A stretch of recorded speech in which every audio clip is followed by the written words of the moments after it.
首先，我們把時間倒轉到2017年，Google Brain 研究團隊提出一篇開創性的論文 ，Attention is all you need， 首次完整描述 Transformer 架構。Transformer 的自注意力機制讓模型能同時關注序列中不同位置的資訊，大幅提升了語言理解與生成的效率。隨後，2018年 OpenAI 發布 GPT-1，2019年 GPT-2，2020年 GPT-3， 參數規模從1億級一路飆升到1000億級，模型變大帶來前所未見的語言生成品質，也開啟了基於預訓練、經過微調的主流路線。GPT 系列版本演進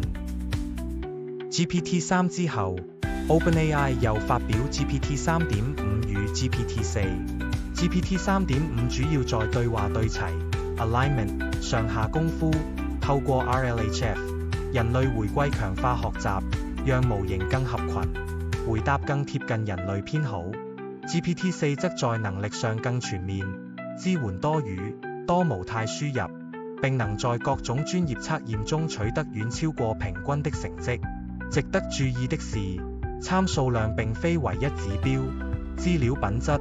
訓練策略與微調方式同樣重要。ChatGPT 的誕生。2022年11月30日 ，ChatGPT 正式上線。它結合 GPT 3.5 模型與對話界面，搭配大量對話逐步微調，讓一般大眾第一次能夠透過類似即時通訊的方式，直接與 LLM 互動。短短5天，使用者突破100萬，2個月內，月活用戶破億，刷新互聯網應用增長紀錄。ChatGPT 5 2025年8月 ，ChatGPT 5是一個基於大型語言模型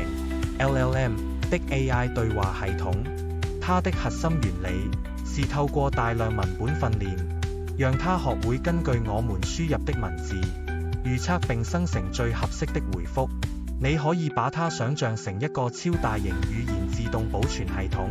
但它不只是保文字，而是能夠理解上下文，結合知識，並生成完整的內容。不過，LLM 並不是全知全能，它也有錯誤、偏見與知識更新延遲等限制，所以我們使用時需要有批判性思考。LLM 能做什麼？從文案撰寫、翻譯到程式碼輔助 ，LLM 具備生成 （generation）、理解 （understanding） 與推理 （reasoning） 三大核心能力。生成讓它能產出自然流暢的文字，